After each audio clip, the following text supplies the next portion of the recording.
जैसे हम कहीं जाते हैं तो नहीं वो उनका कह देना, सबको पता है कि इंडस्ट्री कैसे चलती है, ठीक है, लड़कियों के लिए वो इजी नहीं है, तो वो चीज बोल देना।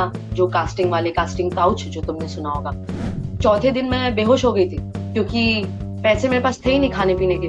टू बी वेरी ऑनेस्ट, मेरे पापा को ये मंजूर नहीं था। एक सैलरी आती है जिससे तुम सारे खर्चे निकालते हो और लाइफ मजे में चलती है, तो जॉब क्विट करना मेरे लिए एक बहुत बड़ा फैसला था। ये किस तरह यहाँ पे आई हैं, किस तरह इन्होंने अपनी पूरी जर्नी मुंबई में अकेले, कोई माए बाप नहीं है भाई, अकेले आई है और अकेले अब यहाँ तक पहुंची है, क्या स्ट्रगल रहे हैं, सब पर आज बात होगी। एक महीना जब एक हार्डकोर इंसान जो काम ही काम कर रहा था, एक महीना काम नहीं करे तो कैसा हो जाता है तुम समझ सकती हो। एक महीना मैंने काम नहीं किया और मेरे पैसे खत्म होते जा रहे थे, इतने कि वो सेविंग्स घट के आ गई थी 250 रुपए। उस दिन मैंने कुछ करीब 6 ऑडिशन बनाए थे। मैंने कहा भगवान कहीं से कुछ तो कर देना यार, क्योंकि पैसे खत्म हो रहे हैं, अगले दिन खाने के पैसे नहीं थे। और जैसे ही मैं उस जगह पे गई, रिक्शा लेने उतारा, वो एरिया बहुत सन्नाटा छाया हुआ था, वहां पे सुनसान इलाका। लेकिन आज अगर ये वीडियो जो भी देख रहा है, मैं उनसे यही बोलना चाहती हूँ कि पहले करियर, पहले सेल्फ वर्थ, सेल्फ रिस्पेक्ट, अपने पैरों पे खड़ा होना है और उसके लिए तुम्हें घर वालों से लड़ना है तो लड़ो भाई। थ्रू योर इंटरव्यू ना मैं कुछ फेलो एक्टर्स को ना कुछ ऐसे टिप्स देना चाहूंगी। सभी लोगों को नमस्कार। मैं पारुल त्रिपाठी और आप देख रहे हैं खबरवती।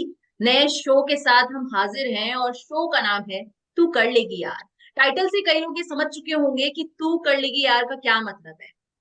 सिंपल सी बात है कि हम लड़कियां जो हैं, ये बहुत स्ट्रगल के साथ यहाँ तक या कहीं भी जो भी ऊंचाइयां हम छूते हैं, बहुत जद्दोजहद और बहुत स्ट्रगल के बाद पहुंच पाते हैं, क्योंकि हमारे जो आसपास के लोग होते हैं वही हमें कई बार रोकने की कोशिश करते हैं। अरे तुम क्यों जा रही हो, इट्स नॉट इजी, क्यों करना है तुम्हें ये, अरे तुम लड़की हो यार। बट इन सारे बैरियर्स को तोड़कर जिस तरह हम आगे बढ़ते हैं, ये हम जानते हैं और ये हमारी कहानी है जो हमने जी है। ऐसे ही हमारे साथ मेरी आज गेस्ट है, मेरी दोस्त है प्रतीक्षा सिंह, जो अब एक्ट्रेस है भाई, तो उसके लिए बहुत काबिले तारीफ है कि मैंने इस लड़की को देखा है, मैंने अपनी इस दोस्त को देखा है कि जो इसने स्ट्रगल किया है। बट ये किस तरह यहाँ पे आई है, किस तरह इन्होंने अपनी पूरी जर्नी मुंबई में अकेले, कोई माए बाप नहीं है भाई, अकेले आई है और अकेले अब यहाँ तक पहुंची है, क्या स्ट्रगल रहे हैं, इन सब पर आज बात होगी। So Pratiksha, welcome and thank you so much for coming to my show. And you are the first guest to कर लेगी क्या। I am grateful enough, thank you for inviting me to your show. तू कर लेगी यार, जैसा कि हम सारी लड़कियां कर ही लेती हैं अगर ठान ले तो। Exactly exactly. So मैं सबसे पहले तो यही जानना चाहती हूँ, संघर्ष की बात आई है तो संघर्ष तो वहां से शुरू होता है, मुंबई से, जहां आप पहली बार गए होगे। तो मुझे वहां से अब कहानी जाननी है कि एक्चुअली ये उन लोगों के लिए है, उन लोगों के लिए हमें बताना है जो लड़कियां सिर्फ सोच रही हैं कि मैं कर लूंगी क्या यार, मतलब मैं एक्ट्रेस बन जाऊं, मैं मुंबई चली जाऊं, लेकिन मुंबई जाऊंगी तो वहां पे किसके पास जाऊं, वहां पे कैसे अपना काम शुरू करूं, बहुत सारे थॉट्स होते हैं। इवन छोटे शहरों में नहीं, मैं दिल्ली की भी बात करूंगी अगर, तो बहुत सारी ऐसी लड़कियां हैं जिन्हें अभी फिगर आउट ही नहीं हो पाता है कि मुंबई जाके आप पहला स्टेप क्या लो।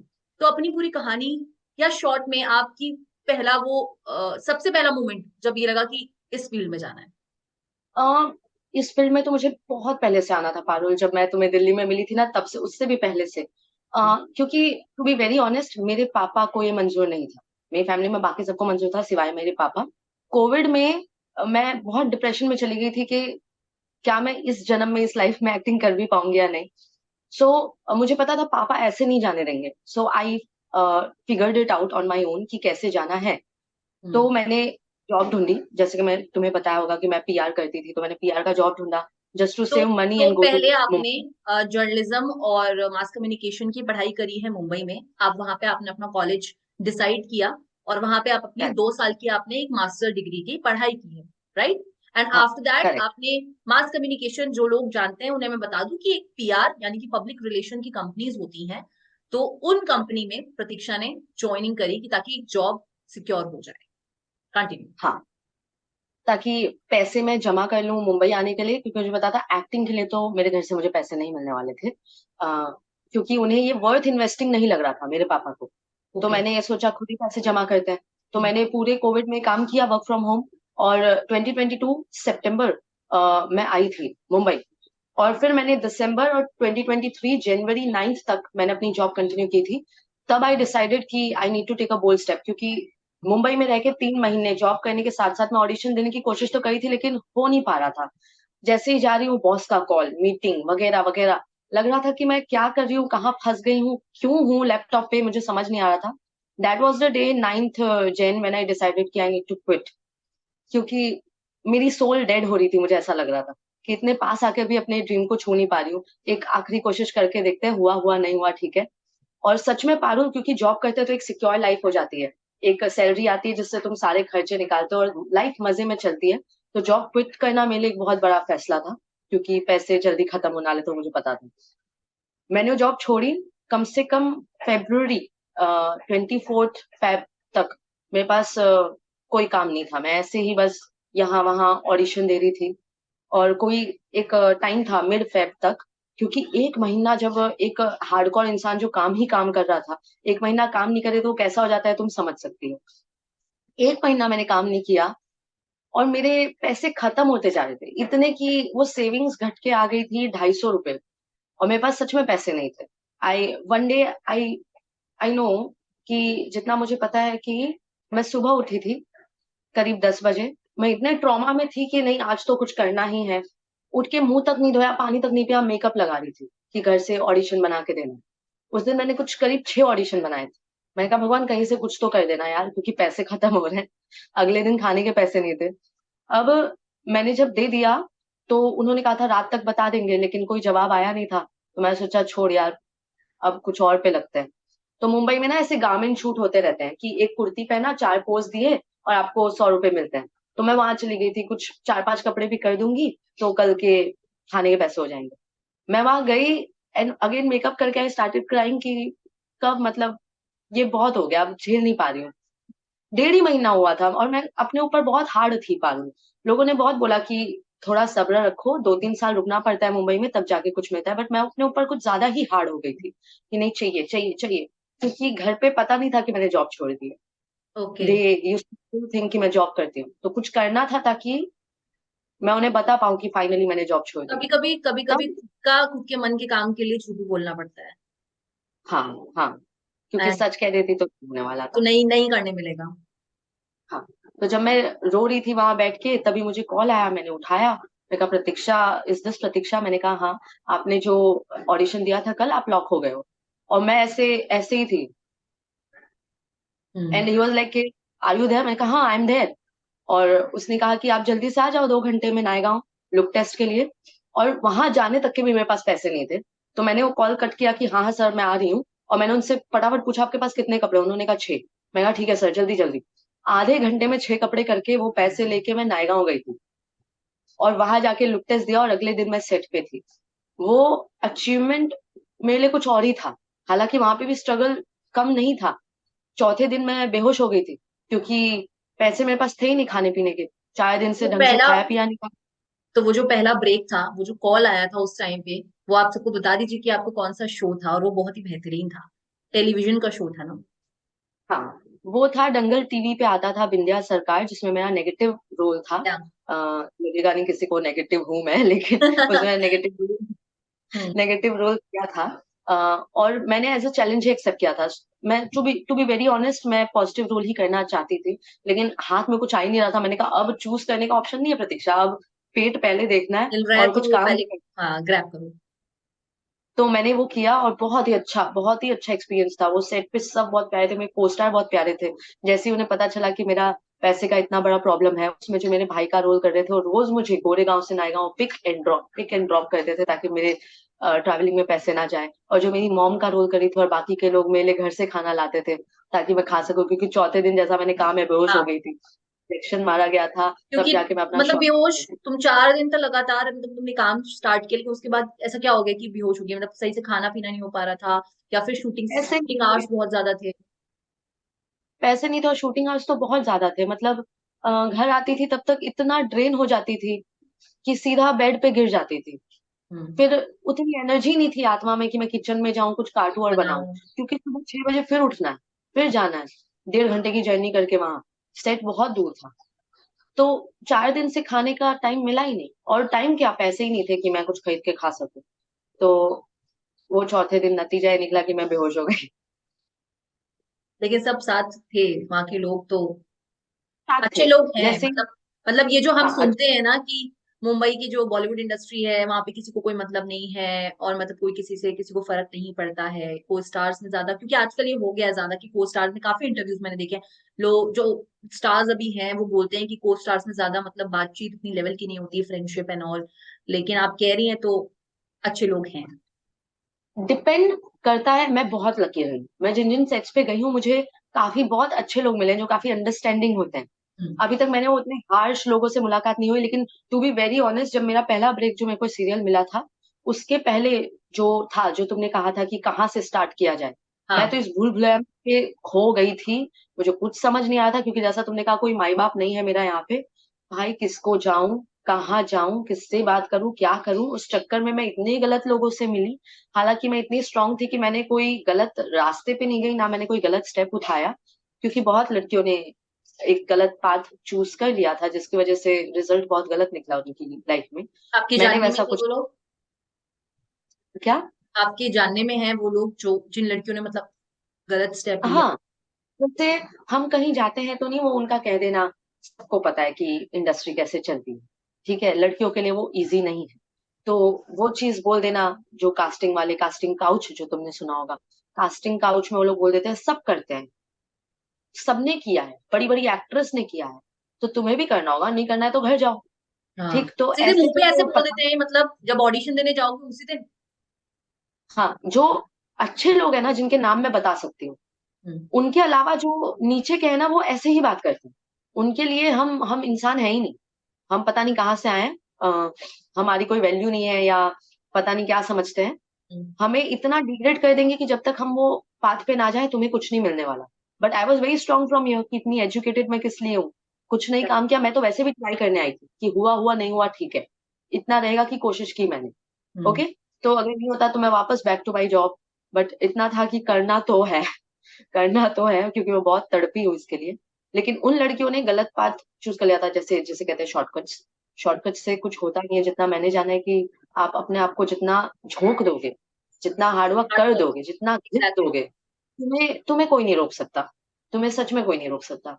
मैं 1 साल से हूँ इस इंडस्ट्री में, पारुल, मैंने 1 साल में वो काम किए हैं जो सच में लोग मुझे खुद कहते हैं कि 1 साल में किसी को काम नहीं मिलता है, तुमने फिर भी बहुत अच्छे काम, खासा काम कर। अच्छा खासा काम किया। आई एम वो प्राउड पहला ऑफ माई दिन, सेल्फ। प्रतीक्षा, वो पहला दिन जिस दिन हाँ, तुम अपने जॉब छोड़ के, और पहले दिन मतलब किस तरह से क्या प्रोसेस तुमने अपना अपनाया कि आज ऑडिशन पे जाना है, तो क्या लोकेशन है मुंबई में ऑडिशन पर वहां जाने के लिए, व्हाट, क्या प्रोसेस क्या होता है, किस तरह से यू गेट टू नो कि अच्छा अच्छा यहाँ पे ऑडिशन हो रहा है, सो आई गो, और क्या क्या चीजें ऐसी, कैसे चीजें शुरू होती हैं? मैं जॉब करते करते मैं ऑडिशन दे रही थी, ओके। तब मैं बहुत लोगों से मिल रही थी जो बस मुझे फंसाने के उसमें थे। तब जब मैंने जॉब छोड़ी, आई जैसे कि लोग डिसाइडेड क्या, कैसे मतलब बोलते क्या है? कि आपको 10,000 देने होंगे, आर्टिस्ट कार्ड बनवाना होगा और आपको एक रोल मिलेगा, आपको करना है, आप आर्टिस्ट कार्ड बना दो, हम आपको ऐसे काम दिलाएंगे, ठीक है। पारुल, ऐसे कैसे पॉसिबल है कि आप घर पे बैठे बैठे बिना ऑडिशन के, क्योंकि आप 10,000 दे दो आपको रोल मिल जाए, उस हिसाब से तो सबको एक्टर बन जाना था। ठीक, तो सही। I use my brain over there कि यहाँ पैसे तो नहीं देने हैं, फंसाने की कोशिश कर रहा है। तो अभी तक मेरे पैसे तो कहीं नहीं गए। ठीक, दूसरा ये कि जो लोग आपको रात को मिलने बुलाते, आप हाँ। समझ रही हैं, खासकर ये बोल के कि बहुत लोगों ने मुझे बोला था, जब मैं स्टार्टिंग 3 महीने तो मैं ऐसे लॉस्ट घूम रही थी जैसे बच्चा मेले में गुम हो गया, कि तुम कैफे आ जाओ 7 बजे, हाँ हम बैठ के बात करते हैं। पहली बात तो कैफे जाना नहीं है, वो मिस्टेक मैंने की थी, मेरे फेलो एक्टर्स प्लीज ना करें, कि कैफे में कोई बात नहीं होती है, कैफे में सिर्फ टाइम पास होता है। ओके, उनके हिसाब से उन्हें बस दिखाना होता है कि हम लड़कियों के साथ बैठे हैं, ये ओके। एक उन्हें दिखाना होता है, पोर्ट्रे करना होता है। ओके, लेकिन असली बात ऑफिस में, कास्टिंग डायरेक्टर्स के ऑफिस में, उनके बताए हुए पते पे ही होती है, कैफे में नहीं होती है। और 6 बजे के बाद तो कोई तुम्हें सूंघना नहीं चाहेगा, मिलना तो दूर की बात है, क्योंकि 6 बजे के बाद ये सब काम नहीं होता है। शाम को सिर्फ गलत चीजें ही होती हैं, तो आप प्लीज वहां ना फंसे। ये चीज पार्टीज मैंने। के नाम पर बुला लेना, पार्टीज के नाम पर कि आज वहां पे मिलेंगे, इतने लोग आ रहे हैं, ये सारी चीजें। करेक्ट, हम्म। मैं जब स्टार्टिंग में थी तो मिस्टेक हो गई थी, 10 बजे किसी ने बुलाया, मैं चली गई थी, and it was very shady, very shady. What मैं वाज तो दैट काम की तलाश। Incident? If you are comfortable then do share it, what was that incident, and आप अकेले गए थे या फिर किसी फ्रेंड के साथ, या? मैं अकेले गई थी, मुझे जो पता दिया था पता नहीं वो एड्रेस देख के मुझे लगा वो कोई ऑफिस है या तो कोई कॉर्पोरेट बिल्डिंग है। तो मैं गई और जैसे ही मैं उस जगह पे गई, रिक्शा वाले ने उतारा। वो एरिया बहुत सन्नाटा छाया हुआ था, वहां पे सुनसान इलाका जिसे कहते हैं। मेरे को एक डॉग वहां दिख जाता तो बहुत बड़ी बात थी। अगला रिक्शा नहीं दिख रहा था कि भाई कैसे यहाँ से जाऊं। एक इंसान नहीं दिख रहा था, तो मैं जब फॉलो करके गई मेरे को बिल्डिंग दिखी जहाँ बुलाया था। अब जब मैं गई तो वहां पे वो लोग सिर्फ ड्रिंक्स वगैरह वगैरह, ठीक। वहां पे काम की बातें तो हो नहीं रही थी, आई वाज जस्ट एक्टिंग के। वो मुझे बहुत नींद आ रही है, मुझे बहुत आधे घंटे मैंने इतने बार ये किया होगा कि उन्होंने खुद ही बोल दिया तुम जाओ घर पे, तुमको बहुत नींद आ रही है लगता है।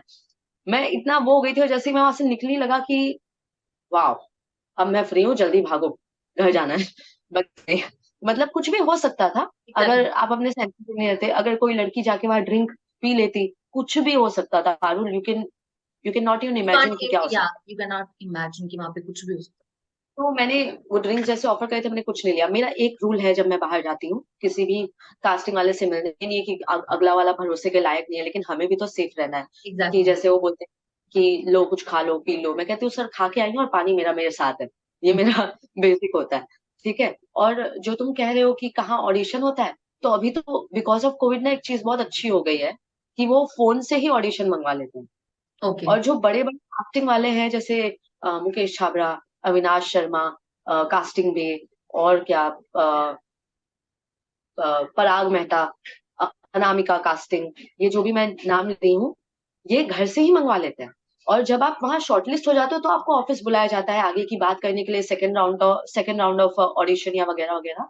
तो इन वो सारी लोग आपसे, कंपनीज के जो मतलब इनकी तरफ से जो आता है कि आप, सपोज मैं हूँ या फिर कोई और है, कि अब आपको ये घर से ही शूट करके देना है, लेकिन ये चीजों के लिए को कनेक्शन कहाँ से बिल्ड हो सकता है? अगर मुकेश छाबड़ा की टीम से आपको कनेक्ट करना है या उनकी तरफ से जानना है कि अच्छा उनको रोल किस तरह का, तो कैसे हो सकता पारुल देवन एक दिन में तो होगा ही नहीं। है? एक साल एग्जैक्टली। लग गए। अभी भी मुझे लगता है कि मैं बहुत 500 लोग हैं जिनको मैंने रीच आउट ही नहीं किया एक साल में, इतने लोग हैं यहाँ पे इंडस्ट्री में। तो मैंने शुरू किया था जॉब छोड़ने के बाद ना कि मैंने इंस्टा पे ना casting related directors, casting agencies, modelling agencies, इन सबका इंस्टा पेज खान के रिसर्च करके, क्योंकि पीआर में ये एक चीज मैंने अच्छी सीख ली थी, रिसर्च। तो मैंने फुल रिसर्च करके सबको इंस्टा पे फॉलो किया, उनकी डेली अपडेट्स ली थी उनकी स्टोरी से कि अब यहाँ ये ऑडिशन है। तो हम्म। मैं उन्हें मेल करती थी अपना प्रोफाइल। पहले क्योंकि मैंने कोई काम नहीं किया था तो मेरा प्रोफाइल बड़ा सिंपल था, नेम एज हाइट कहाँ रहती है और कितनी भाषाएं आती हैं, और ये है मेरा इंट्रोडक्शन, ये है मेरी प्रोफाइल। ठीक है। इतना ही था मेरा। तो वही मैंने फॉरवर्ड किया, उसके बेसिस पे मेरा ऑडिशन लिया गया। बहुत जगह ऑडिशन दिए, अब तो मैं बता नहीं सकती मैंने कितने ऑडिशन दिए होंगे, 100 से ऊपर आराम से। तो कहीं आप एक्सेप्ट होते हो, कहीं आप रिजेक्ट होते हो। रिजेक्ट हो जाओ तो बुरा मानने की जरूरत नहीं है, क्योंकि अगर तुम अच्छे कास्टिंग एजेंसी से रिजेक्ट हो रहे हो, दैट मीन्स तुम उस कैरेक्टर में शायद फिट नहीं बैठ रहे। एग्जैक्टली। शायद उन्हें गाँव की लड़की चाहिए और तुम नहीं दिख रही हो गाँव की लड़की। तो ये मत समझो कि तुम्हारा ऑडिशन बुरा है, ये समझ लो कि शायद मैं उस कैरेक्टर में फिट नहीं क्राइटेरिया में थी। नहीं आ रहे हो। चलो मूव ऑन, दूसरे ऑडिशन पे जाते हैं। हम्म। तो शुरू ही ऐसे कीजिए कि इंस्टा से आपकी बहुत बड़ी हेल्प हो रही है, हम्म। बहुत सारे कास्टिंग एजेंसीज। और तुम जैसे ही एक चीज ढूंढते रहोगे ना, इंस्टा खुद ही तुम्हें बहुत सारी चीजें दिखा देता है वैसे ही वो भी रिलेटेबल। आने। हम्म। हाँ। तो अगर तुमसे बस ये बेसिक रूल है, कोई पैसे मांगे एक्टिंग करने के लिए नहीं देने। हम्म। दूसरा, कोई तुम्हें शाम को बुला रहा है ऑफिस के बाहर मिलने, बिल्कुल नहीं जाना है। रात को तो कोई मीटिंग होती नहीं है, सब दिन में ही होती है। और चीजें ऐसी होती है कि तुम्हें भेज देते हैं ऑडियो नोट पे, व्हाट्सएप पे, कि प्रतीक्षा ये ब्रीफिंग ऐसी है, कैरेक्टर ऐसा है, ऑडिशन ऐसे बनाना है, स्क्रिप्ट मिल जाती है, अपना अच्छे से टाइम लो बना के भेजो। जैसे ही तुमने अगर क्रैक कर लिया तो तुम्हें बुलाते हैं सेकेंड राउंड ऑफ ऑडिशन के लिए वहां उनके ऑफिस में, कि भैया कुछ और लुक टेस्ट वुक टेस्ट लेना है। लुक टेस्ट के में अगर तुम सक्सेसफुल हो जाते हो तो तुम्हें सेट पे बुलाते हैं, यू आर फाइन। ऐसा ये ऐसे ही होता है, अभी तो ऐसे ही होता है, हर जगह यही हो रहा है, क्योंकि कोई भी अपने ऑफिस के बाहर ना लंबी लाइनें नहीं चाहता। जो आपने कहा कि रहने मतलब खाने के भी पैसे उस टाइम पे नहीं बचे थे, वो एक फेज था लाइफ का। ठीक है। हाँ। लेकिन अगर राइट। मुंबई कोई जा रहा है फर्स्ट टाइम, तो कितने तक का क्या खर्चा बैठता है अगर आपको रहना है पीजी में, या फिर किसमें, किस तरह से आप एक बजट लेके जाओ और किस तरह से आप उसको मैनेज कर सकते हो? स्टार्टिंग के 2-3 महीने तो एटलीस्ट। पारुल मुंबई बहुत कॉस्टली है, सब जानते हैं। ठीक। एग्जैक्ट। और जब मैंने सोचा था कि मुझे एक्टिंग करनी है, तो दिमाग में था ही नहीं कि मुझे एक कंफर्ट लाइफ चाहिए। मुझे तो अपने आप को आग में डाल ही देना था, मेरा यही मेंटालिटी था, क्योंकि मैं बहुत तरसी हूँ बहुत ज्यादा। मुझे कोई मतलब नहीं था कैसा बेड कैसा कबर्ड मिल रहा है। मैं आज भी 1 साल से उसी जगह रह रही हूँ जहां मैं 1 साल पहले आई थी। ठीक, 9-10 लड़कियां रहती हैं इस पीजी में, मैं अभी भी पीजी में ही रहती हूँ after doing this much of work. क्योंकि मेरा मानना ये है कि आफ्टर ऑल अगर मेरे को शूटिंग आएगा, मेरे को शूट पे जाना है। एग्जैक्टली। ठीक, फालतू 15-20 हजार रेंट मैं क्यों दूं?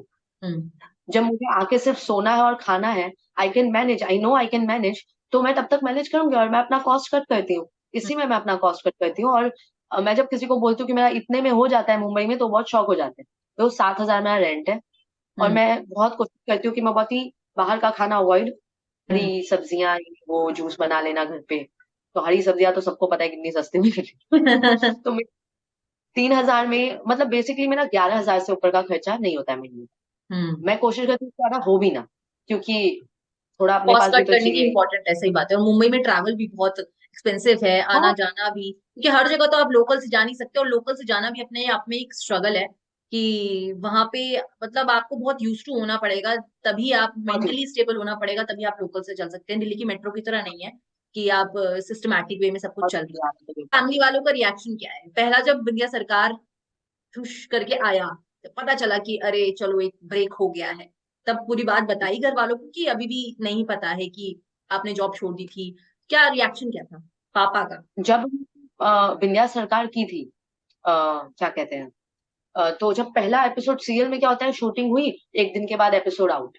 हम्म। तो जब आया, तो मैंने उससे पहले ही मेरे घर वालों को बोल दिया था कि 7 बजे चैनल पे ये सीरियल देखना ना प्लीज। कुछ नहीं बोला था मैं हूं या नहीं हूँ। हम्म। उन्होंने देखा तो वो लोग बिलीव नहीं कर पाए थे कि वो मैं हूँ। पापा शॉक थे, और तब मैंने उन्हें कॉल करके बोला था कि पापा, मैंने 1.5 महीने पहले ही जॉब छोड़ दी थी। मैं कब से यही कर रही थी, मैंने आपको बताया नहीं, आई एम सॉरी। और ये मेरा पहला, और भी एपिसोड्स आएंगे, आप ये सीरियल रोज देखना। पापा को जब बाकी के लोग आके कह रहे थे कि अरे सिंह साहब, आपकी बेटी को वो सीरियल में देखा है, वो सीरियल में आ गई। मेरी पूरी सोसाइटी वो सीरियल देख रही थी। मुझे लगा था कोई नहीं देखेगा, लेकिन सब देख रहे थे, और सबके फोन, मैसेज, एक झटके में ना सारा स्ट्रगल मैं भूल गई थी पारुल। भूल गई। जब सबके message, call, we are proud of you, proud of you, Valsad का नाम तो रोशन कर रही है, यूपी का नाम तो रोशन कर रही है। तो ऐसा लगा कि जैसे कुछ मेरे शोल्डर पे आ गया है जिम्मेदारी, कि ओ हाँ, मुझे और नाम रोशन करना है, मैं अच्छे से काम करूंगी। वो सडनली एक मैं समझ, मोटिवेशन आ जाता है ना। हाँ हाँ, विथ एवरी प्रोजेक्ट मुझे किक मिलता है कि आई एम डूइंग गुड, मैं अच्छे रास्ते पे जा रही हूँ। क्योंकि अभी तक मैंने कोई शॉर्टकट नहीं लिया, ना मैंने कुछ गलत रास्ते पे गई, और फिर भी काम हो रहा है, तो मुझे लग रहा है कि हो जाएगा, हो जाएगा, सब हो जाएगा। सब हो हम्म, जाएगा। लेकिन अभी ये तू जो कर। भी लोग थे कि प्राउड ऑफ यू, बहुत अच्छा कर रही हो, वेल विशर्स एंड ऑल ये वो, इनमें से कुछ लोग थे क्या जो जिन्होंने कभी कहा था कि अरे तुम एक्टिंग में जाओगी? कभी ऐसे ही बताया हो किसी को, यार मेरा ना सपना है कि मेरे को ना ऐसे हीरोइन बनना है, मेरे को ना या फिर मुंबई जाना है? किसी ने भी ऐसा बोला हो कि ये पागल है क्या, ये क्यों सोच रही है, ये सबकी बस की बात नहीं है? ऐसा वो मोमेंट मुझे जानना है कि तू कर लेगी यार, तुमने खुद सोचा हो। पहला चीज ये कि वो लोग कभी मुझे डिस्करेज किए या नहीं, तो Parul, to be very honest, मैं कोट्स में बहुत बिलीव करती हूँ। जो ये कोट है कि action speaks louder than words, तो मैंने ये सोच रखा था कि किसी को बताना नहीं है कि मैं एक्टिंग करूंगी। हम्म। लेजिट मैंने किसी को नहीं बताया, सिर्फ मेरी फैमिली को पता था। मजाक मजाक में मेरे छोटे भाई ने कहा, तू एक्टिंग करेगी, शक्ल देखी अपनी। ये मेरा छोटा भाई तो मजाक कर रहा था, लेकिन मैंने अपनी फैमिली के अलावा किसी को भी नहीं बताया कि मुझे एक्टिंग करनी है। मेरे दोस्तों के तो ये मैसेज थे, भाई ये तो शौक दे दिया तूने, तू यहाँ कब आ गई, तो जॉब कर रही थी। तो मैंने उन्हें कहा नहीं, मुझे शुरू से ही करना था। मैंने किसी को बताया इसलिए नहीं, क्योंकि फर्स्ट पारुल, कोई तुम्हारा अच्छा होते हुए देख नहीं सकता।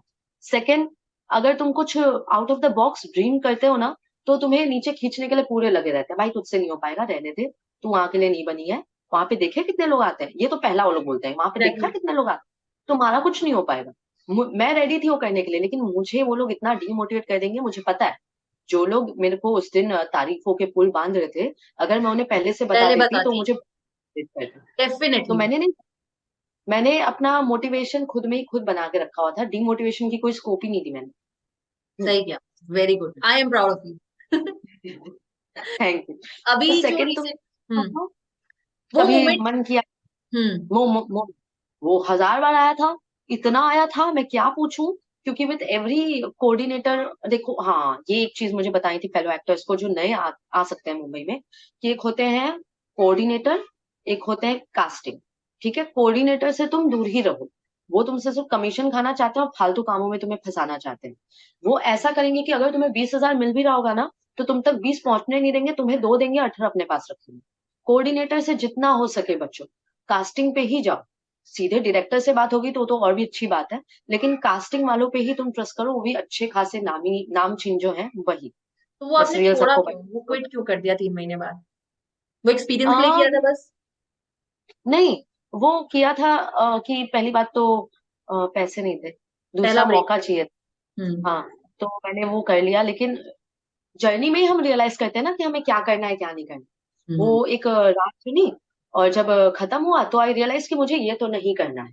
जब तक हम उस दलदल में नहीं उतरेंगे पता नहीं चलेगा कौन सा एग्जैक्टली। सही रास्ता है, और खुद को बचाने के लिए क्या करना है, उस दलदल से बाहर निकलने के लिए क्या करना है। तो मेलो ड्रामा सबको पता है सीरियल में होता है, थोड़ा ओवर द टॉप जाके करना पड़ता है। एंड आई नो कि मुझे ये तो नहीं करना है।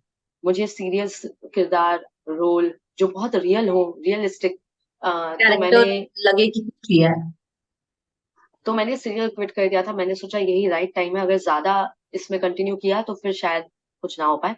क्योंकि पारुल, टीवी सीरियल एक्टर्स के लिए बॉलीवुड या वेब सीरीज में एंटर करना वो भी एक बहुत ही अलग स्ट्रगल है। जल्दी नहीं सिलेक्ट करते, to be exactly. Very honest, नहीं करते। और सीरियल छोड़ने के 3 महीने तक मेरे पास कोई काम नहीं था, कोई काम नहीं। उस 3 महीने में खुद को इतनी बार क्वेश्चन किया कि क्या वापस सीरियल चली जाऊं, अभी भी आ रहे हैं, चल प्रतीक्षा पैसे आ जाएंगे, घर वाले पूछ रहे हैं कि अगला क्या है, रोज मेरी मम्मी की अब क्या, तो वो ना थोड़ा हाँ। हेड पे लगता था। लेकिन इतना वो 3 महीने में तुम्हें कोई आइडिया नहीं मैंने कितने ऑडिशन दिए होंगे। तब जाके कुछ एड्स मिले, हम्म। एड्स पे से फिर मैंने टीवीएफ की अभी एक वेब सीरीज की है, तो वो भी आएगी, ओके। डिस्क्लोज नहीं करूंगी। हाँ, आ शूटिंग हो गई है जाएगी उसका, हम। कंप्लीट हो गया है? हाँ, शूटिंग कंप्लीट हो गई है। ओके। लेकिन अभी वो एडिटिंग और पोस्ट प्रोडक्शन पे है, तो अभी आएगा टीवीएफ का। नया वेब सीरीज होगा वो। दूसरा है, मैंने हंगामा पे और टाटा प्ले पे मेरा एक वेब सीरीज है विविड बॉटल्स, जो छोटी छोटी स्टोरीज पे 4 एपिसोड्स हैं, चौथे में मैं हूँ। फिर मैंने पॉकेट एफएम किया था एज अ लीड, सीक्रेट अमीरजादा। हाँ, और फिर कुछ एड्स और अभी एक मूवी की है। तो अच्छा चला मेरा डिसीजन, मुझे लगा कि मैंने सही लिया। कि अभी हाल ही में 1 महीने के शूट के बाद मतलब तुम फ्री हुई हो फाइनली, पहले मुझे वो शूटिंग का थोड़ा सा ब्रीफ दे दो कि हाउ यू फील जब शूटिंग होती है और मतलब सारी चीजें होती हैं, तो तुम्हें कैसा लगता है? 1 महीना मुझे बोल के लेके गए थे, लेकिन वो 1 महीने से शायद ऊपर ही हो गया था, करीब 36 और 37 डेज। बट मैं जो सोच के गई थी कि शूटिंग होगी 1 महीना, मजा आएगा, कंटेंट अच्छा है, एज एन आर्टिस्ट कुछ अलग करने को मिल रहा है। बट जब हम वहां गए, डे 1 से स्ट्रगल खत्म ही नहीं हो रहा था, डे 36 या 37 तक। शायद डे 30 पे तो सबने गिव अप मार दिया था कि होगा भी या नहीं होगा, क्योंकि वेदर साथ नहीं दे रहा था, लोग साथ नहीं दे रहे थे, कुछ ना कुछ अप्स एंड डाउन्स होते ही रहते हैं। जब हम एक मूवी को क्रिएट होते हुए देखते हैं सिनेमा घर में, तो हम जब देखते हैं हमें रियलाइज नहीं होता है कि उसकी बैक स्टोरी, उसके पीछे की मेहनत कितनी है। 5 डिग्री 6 डिग्री टेम्परेचर था वहां का, इतना जल्दी सनसेट हो जाता था, लाइट चली जाती थी, जिसकी वजह से हमें शायद मुझे जितना याद है 10-10 घंटे मैंने बिना खाए पिए अपना शॉट निकाला था, क्योंकि टाइम ही नहीं मिलता था। लाइट जा रही होती थी वहां से, डीओपी डायरेक्टर जल्दी जल्दी जल्दी करो, लाइट जा रही है। तो जो सोचा था ना ख्याली पुलाव की ओ बड़ा मजा आएगा, पिंक वर्ल्ड में थे, वो काफी स्ट्रगलिंग था। कभी कभी तो मतलब होटल जाने का टाइम नहीं मिलता था तो कहीं भी सो जाना, क्योंकि मेरे लिए वो मैटर नहीं करता था कि ओ होटल ही जाके सोना है, एग्जैक्टली। ऐसे ही सोना है। क्योंकि एज एन आर्टिस्ट इतने मतलब संघर्ष के बाद मुझे मौका मिला था कि एक अच्छा कंटेंट का मैं हिस्सा थी, एक अच्छा पार्ट मिला था, एक अच्छा स्क्रीन स्पेस मिला था। तो मेरे लिए मैटर ही नहीं करता कहाँ सोना है, सर कहीं भी सो जाऊंगी मैं, क्योंकि मुझे पता है कि अभी उठ के मेरे को वो करना है जिसके लिए मैंने इतना वेट किया। आगे ये जानना चाहती हूँ, मुंबई में बॉलीवुड को लेकर ईव टीजिंग या फिर कास्टिंग काउच पर बात तो काफी होती है, लेकिन हाल ही में अभी बहुत कुछ आपकी लाइफ में हुआ है। तो मैं चाहती हूँ कि हमेशा जो लोगों का परसेप्शन है ना कि अरे बड़े शहरों में ही चीजें होती हैं, बिगड़ जाती हैं लड़कियां वहां जाकर, या लड़के, या फिर माहौल अच्छा नहीं होता है, लेकिन शायद अभी आपके घर में जो घर घर ही मतलब वलसाड़ में हुआ है ये एक इंसिडेंट, राइट? हम्म। सो वो मतलब बहुत थोड़ा शॉकिंग है मेरे लिए भी ये जब मुझे पता चला।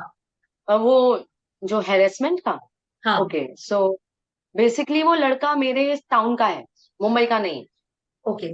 ओके, वो मेरे ही टाउन का है, और ऐसी परेशानी कभी भी कहीं भी किसी रूप में आ सकती है। ये जगह नहीं देखेगी कि गुजरात में होगा, यूपी में नहीं होगा, दिल्ली में होगा और मुंबई में नहीं होगा। एग्जैक्टली। मेल ईगो पता नहीं क्यों है, क्यों एग्जिस्ट करता है, मुझे समझ नहीं आता। तुम्हारे एक ईगो के चक्कर में तुम किसी की लाइफ इस कदर बर्बाद या परेशान कर रहे हो किसी को। एज अ ह्यूमन तुम खुद से ह्यूमैनिटी का क्वेश्चन करो कि तुम किसी की परेशानी का कारण हो क्या? तुम रात को सो पाओगे? मैं तो नहीं सो पाऊंगी। हम्म। तुम कैसे सो रहे हो मुझे नहीं पता। लड़कों को पता नहीं लड़कियों के ना का मतलब समझ क्यों नहीं आता। मैं नहीं मिलना चाहती, मैं नहीं बात करना चाहती, मुझे तुमसे कोई रिश्ता नहीं रखना। तो ये ना बहुत ही क्लियर वर्ड है, तुमको क्यों नहीं समझ आ रहा है? तुम लगे हुए हो, मुझे रोक रहे हो रास्ते पे, धमका रहे हो, ब्लैकमेल कर रहे हो, हेरेस कर रहे हो, स्टॉक कर रहे हो। जो लड़के ये कर रहे हैं, प्लीज रियलाइज कि एक दिन तुम्हारी बहन के साथ भी हो सकता है, तुम्हारी मम्मी के साथ भी हो सकता है, क्योंकि ऐसा कुछ नहीं है कि सिर्फ लड़कियों के साथ ही होता है। और कोई एज देख बूढ़े के चीजें नहीं होती हैं, आज के टाइम पे कोई एज नहीं देख रहा है।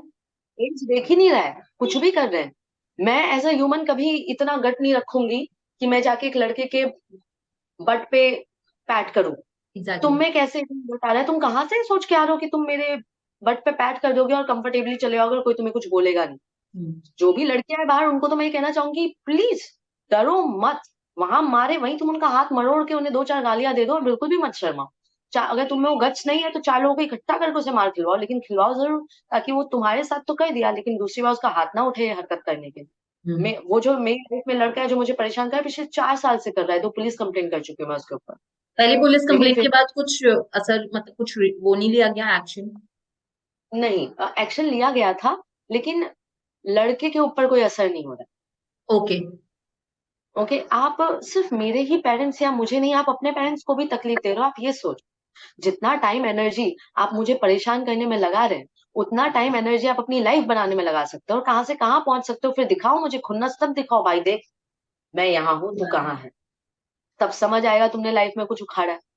तुम मुझे परेशान कर रहे हो, खुद परेशान हो रहे हो, मेरी फैमिली परेशान हो रही है, तुम्हारी फैमिली परेशान हो रही है, हाथ तो तुम्हारे कुछ नहीं आ रहा। जो तब थे 4 साल पहले, अभी भी मैं तुम्हें वही देखा हुआ है 4 साल के बाद, वही सेम काम करते हो। मैं तो अपनी लाइफ में ग्रो कर रही हूँ, तुम कर ही नहीं पा रहे। हम्म। तो बुरा लगता है तो कि फिलहाल अभी जितना। अभी अभी सब सिचुएशन सेटल आउट है, मतलब अब सेकेंड बार जब पुलिस स्टेशन आपने कंप्लेन किया अभी तो? तो आउट है, अब पता नहीं कब तक, क्योंकि इंडिया में ना ये जो मेल ईगो है ना, बहुत खराब चीज है। बहुत लड़की ने रिजेक्ट किया, दिल पे लग गई, शो गिफ्ट ऑफ। लाना।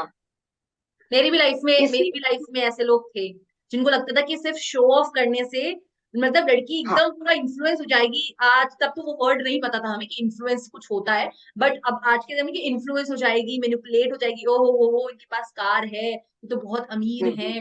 दिस इज ऑल बुलशिट यार। और जितनी भी लड़कियां है ना, अगर ये मैं बोलना चाहती हूँ कि जितनी भी लड़कियां है ना, चाहे वो अभी टीनेजर्स है ना, जो कभी भी आप ये मत सोचो कि अरे ये पहले बंदे ने मुझे अप्रोच कर दिया है तो मतलब अब इसकी अगर मैंने इसे ना बोल दिया तो मुझे कोई और मिलेगा नहीं लाइफ में, है ना, यही एक पहला ही है। This is all bullshit. आप जैसे जैसे ग्रो करोगे, मैं बता रही हूँ कि आपको रिग्रेट जरूर होगा अगर आप ऐसे उस टाइम पे ऐसे किसी इंसान के पास आप कनेक्ट हो जाते हैं कि भाई इस गधे से मैं क्यों कनेक्ट हुई उस उम्र में, क्योंकि तब इतनी अकल नहीं होती। तब तो इतनी जो अकल नहीं थी। नहीं अकल होती है। लेकिन आज अगर ये वीडियो जो भी देख रहा है, मैं उनसे यही बोलना चाहती हूँ कि पहले करियर, पहले सेल्फ वर्थ, सेल्फ रिस्पेक्ट, अपने पैरों पे खड़ा होना है, और उसके लिए तुम्हें घर वालों से लड़ना है तो लड़ो भाई, क्योंकि बहुत कम होता है। हम भी बहुत बहस करके घर घर के बाहर निकल के आ पाए हैं। प्रतीक्षा की भी अपनी एक तुम खुद स्टोरी है, उन्होंने कानपुर बताया। से हो, और तुम देखो Exactly. दिल्ली में कितना अच्छा कर रही हो। वही सबको तो। अपने को अब पारुल अगर ड्रीम किए, लड़े नहीं तो क्या किए? तो क्या की एग्जैक्टली exactly. और इतना इजीली मिलता नहीं है। फ्रीडम ना दिलाने मिलता के लिए है। भगत महात्मा गांधी ने क्या क्या नहीं किया है, जान दे दी। तब जाके तो हम आज चैन से जी रहे हैं। वो नहीं एग्जैक्टली करते, हम आज भी लगे हुए रहते किसी के गुलाम बन के। वो इतना लड़े तो हम तो थोड़ा तो लड़ ही सकते हैं, इतना अपने गट्स तो लिए हम तो ला लड़ सकते हैं सकते हो यार, ना। मतलब। और बाद में डोंट फिर डोंट कोसने का कोई मतलब नहीं होता कि अरे मैं कुछ बोल नहीं पाई, अरे अब मैं खुश नहीं हूँ यार। This is your life. Your तुम्हें लाइफ। सही रहना है, सही तरीके से रहना है। माँ बाप को झूठ बोलना पड़े तो बोलो यार एक बार, क्योंकि आप अगर जिस दिन प्रूव कर दोगे ना, उस दिन सब कुछ सेटल आउट हो जाएगा। और ये बात सत्य है 100% कि जिस दिन आप कहीं मुकाम पा जाते हो ना, उस दिन से आपको देखने का नजरिया लोगों का बदल जाता है और सब भूल जाते हैं। किसी को कोई फर्क नहीं पड़ता। ऐसी कोई चीज नहीं है जो बात करके सुलझाई ना सके। तुम एक बार बात तो करके देखो, मुंह तो खोलो। मैं अपने पापा से बहुत डरती थी कि एक्टिंग कैसे बोलूं, कैसे करूं। मैंने मेरी एक फ्रेंड को ना ये चीज कही थी, मेरी बहुत क्लोज फ्रेंड, जिसे कुछ करना था लेकिन उसके पापा बहुत कंट्रोल और उसे रोक रहे थे। बट मैंने उसे एक चीज कही थी कि आई नो इस वर्ल्ड में तुझे वो लेकर आए हैं, योर मॉम डैड, हम्म। लेकिन एंड में ये सोल, ये ब्रेन, ये दिल, ये सब तेरा ही है। ऐसा कोई नहीं है इस दुनिया में जो इन तीन चीजों को कंट्रोल कर सके सिवाय तेरे। एग्जैक्टली। तो अगर तू अपने लिए नहीं खड़ी हो सकती तो तेरे माँ बाप तो क्यों ही खड़े होंगे। Exactly. You stand on your behalf first, फिर दूसरों से एक्सपेक्ट करो। तुम जब तक अपनी लड़ाई खुद नहीं लड़ोगे, कोई तुम्हारे लिए खड़ा नहीं होने वाला है, ये ऊपर देख वाला के भी तो यही खुद ही। सोचता है ना यार, कि जब ये बंदा अपने लिए खुद ही नहीं बोल रहा है, तो इसके साथ देने का मतलब क्या है? आपको मतलब खुद क्या ही है, नहीं रियलाइज हो रहा है कि you are not happy, you are not not meant to do happy. This. You I have also taken a strong decisions in my life, like मेरे खुद से दिल से, कि भाई मुझे नहीं लग रहा है अभी दुनिया को जो सोचना है सोचो, मेरी फैमिली को जो सोचना है। हाँ, I am very lucky, like मेरी फैमिली बहुत सपोर्टिव है हर चीज में, वो हाँ हाँ बोलते हैं। बट अगर वो नहीं भी बोलेंगे ना, तो मैं डिस्कशन नहीं, मैं डिसीजन बताती हूँ कि मेरा ये डिसीजन करेक्ट, ये है, मेरा एडिशन। मेरा ये डिसीजन, हाँ, बस। तो करेक्ट, यही होना चाहिए, होना चाहिए, इस चीज के लिए होना स्टैंड चाहिए। करना चाहिए लोगों को। और मूवी देख, आने वाली है प्रतीक्षा, मूवी के बारे में थोड़ा हाँ, बताइए, क्या है मूवी, कब तक आ सकती है? मूवी जो है, मूवी का नाम है मोरल कॉप। ओके। उसमें कंटेंट बहुत अच्छा है। मोबाइल के ऊपर बात की गई है, कैसे टेक्नोलॉजी का, मोबाइल का किस तरह से दुरुपयोग। एक रहता है कि हर चीज को उसके लिमिट और दायरे में यूज करना चाहिए। ओके। आप जब उसके लिमिट से बाहर जाएंगे तो कुछ गलत ही होगा। और इस मूवी से सिर्फ एक मॉरल नहीं है, बहुत सारे मोरल, जो मॉरल वैल्यूज हैं वो दी गई है कि कैसे आपकी छोटी छोटी हरकतों से किसी की लाइफ इतनी मेजरली इम्पेक्ट हो रही है, तुम्हें पता भी नहीं चलेगा, और तुम तब अपने घर पे बैठ के चाय पी रहे होगे, तुम्हें कोई आइडिया नहीं कि वो वहां क्या झेल रही है, क्या झेल रहा होगा। मोबाइल का जो हद से ज्यादा यूज है, खासकर छोटे बच्चे जिन्हें वक्त से पहले जो फोन दे दिया गया है, उसका नतीजा क्या हो सकता है, ये इस मूवी में दिखाया गया है बहुत अच्छे से। और कैसे लोग लोग इसमें भागीदार बन रहे हैं, खासकर बड़े लोग, हम जैसे लोग, जो जिन्हें पता सब कुछ है लेकिन डिस्कस नहीं करना चाहते उस पॉइंट पे। जब मूवी देखते देखते रियलाइज करोगे कि ये गलती तो मैंने भी की थी यार। बहुत ही रियल मूवी है, रियलिस्टिक और रियल इवेंट पे बेस्ड, मतलब कि ये होता है आजकल। हाँ, हम्म, कब तक आएगी? ये अगस्त सितंबर में मतलब रिलीज हो जाएगी ओके। दिस। थिएटर्स में, बड़े पर्दे पे हाँ। जल्द ही अब हमें प्रतीक्षा दिखेगी। मैं तो पक्का जाने वाली हूँ भाई, जिस दिन ये मूवी आएगी, हाँ, just let me know. And मैं अपने फ्रेंड्स को भी लेके जाऊंगी। एंड भाई देखना जरूरी है भाई, अपने आसपास के लोग जब ग्रो करते हैं ना, तो बहुत ज्यादा खुशी होती है। एंड आई एम रियली खुशी होती फॉर यू, क्योंकि आई वॉज ऑल्सो, आई है। Was through knowing your that. Interview, या। थ्रू योर इंटरव्यू ना मैं कुछ फेलो एक्टर्स को ना कुछ ऐसे टिप्स देना चाहूंगी, फॉर जो श्योर। भी ये देखेगा। पहली चीज तो आप जब आए तो पूरा रिसर्च करके आए। गूगल पे top casting agencies, top directors, top production houses, ये सब सर्च कर लें। गूगल पे आप एक बार जब डालते हैं तो वो रिलेटेबल चीज आपको शो करने लगता है बार बार बार बार। इंस्टाग्राम पे जाएं, और इंस्टाग्राम पे वो कॉन्टेक्ट वाला ऑप्शन रहता है, उस पे नंबर या तो ईमेल आईडी रहता है। जैसे आप उन्हें फॉलो करोगे, मैं खुद 100 कास्टिंग एजेंसीज को इंस्टा पे फॉलो करती हूँ, उनके स्टोरी पे आ ही जाता है कि ये रिक्वायरमेंट है, इस ईमेल आईडी या कॉन्टेक्ट नंबर पे आप अपनी प्रोफाइल भेजिए। ठीक, तो आप बस, अगर आप फ्रेशर हो तो आप प्रोफाइल पे आ गए। फ्रेशर हो तो आपके प्रोफाइल में बस इतना जाएगा, नेम प्रतीक्षा सिंह, एज ये, हाइट ये, मुझे ये लैंग्वेजेस आती हैं। ओके, इंट्रो के नीचे लिंक होगा इंट्रो का, वो इंट्रो वीडियो में आप बस इतना करेंगे कि hi my name is Pratiksha Singh, age ये, हाइट ये, और जो भाषाएं मुझे आती हैं वो है हिंदी, इंग्लिश, गुजराती और भोजपुरी, और ये है मेरी profiles. Hmm hmm thank you. इतना करके आपको वो यूट्यूब पे डालना है, और उसका लिंक उस प्रोफाइल में अटैच करके भेजना है एज अ फ्रेशर। 4 फोटो से ज्यादा नहीं। अगर आप भेजेंगे वो टॉलरेट नहीं करते हैं, कभी कभी तो खुद बोलते हैं 2 ही भेजो, क्योंकि वो ज्यादा पिक्चर्स नहीं देखना पसंद करते। ओके, आप यही करते करते एक जो लिस्ट ऑफ कॉन्टेक्ट है ना, उनको ये भेजो। Hi, this is Pratiksha Singh, an actor and a model based in Mumbai, या जहां भी बेस्ड हो। I am looking out for some acting opportunities, below is my profile, please have a look at it. अपना प्रोफाइल भेज दो। ये करने से आप उनके डेटा में फीड हो जाओगे। ठीक, तो जैसे कुछ रिक्वायरमेंट आएगी वो आपको भेजते रहते हैं आपके लुक के हिसाब से, तो आपका काम वहां से शुरू हो जाए। ये सब मुझे पता नहीं था, अब पता चला है, तो मैं चाहती हूँ बाकियों को हेल्प कर दूं। तो हाँ, रात में थैंक यू। मिलने जाना नहीं, कैफे में मिलने जाना नहीं है, पैसे नहीं देना है, क्योंकि एक्टिंग करने के आपको पैसे मिलते हैं, आपको पैसे नहीं देने होते। सही बात है, कोई इन्वेस्टमेंट नहीं है इसमें, बस इन्वेस्टमेंट है आपके हार्डवर्क का और आपके टाइम का और आपके पेशेंस का, बस इसी का इन्वेस्टमेंट है। हाँ, सो तू लगे कर रहो। ली। हाँ लगे रहो, होगा जरूर एक दिन। पेशेंस बहुत जरूरी है, ये नहीं करना एक दो दिन में जाके और बस अरे नहीं हो रहा है यार छोड़ दो करके। और पैशनेट बंदा ही इस फील्ड में आ सकता है, चाहे वो मीडिया की हाँ हाँ, फील्ड ले लीजिए आप, चाहे आप एक्टर कोई भी बॉलीवुड, चीज़, ये जो कोई भी भी चीज़, आर्टिस्टिक फील्ड्स होती हैं इसमें पैशनेट होना बहुत जरूरी होता है। बहुत प्रतीक्षा, जरूरी मुझे आपसे बात करके बहुत अच्छा लगा। आई होप इस कंटेंट से काफी लोगों को बहुत कुछ सीखने को मिला होगा। आपकी स्टोरी सुन के मतलब इट्स रियली कमेंडेबल, क्योंकि बहुत कुछ यार हम लाइफ में देखते हैं तभी हम आगे बढ़ पाते हैं। एंड मैं तो हमेशा ये बात बोलती हूँ कि अगर जब बहुत ऊंचाई पे पहुंचेंगे ना, तो ये स्टोरीज भी होनी चाहिए बताने के लिए, वरना स्ट्रगल ही नहीं होगा तो फिर सक्सेस का मजा क्या होगा। और हाँ, तू सक्सेस कर का लेगी, मतलब। या तू कर लेगी यार, और तू कर रही है और तू करती रहेगी, मैं हमेशा यही बोलूंगी। और आई होप सबको ये वीडियो पसंद आया है। अगर आप सबको ये वीडियो पसंद आया है तो please like, share, comment and please subscribe. Thank you. So hopefully हम नेक्स्ट एपिसोड में जल्दी मिलेंगे, और तब तक के लिए शुक्रिया। Thank you thank you. Pratiksha. Thank you.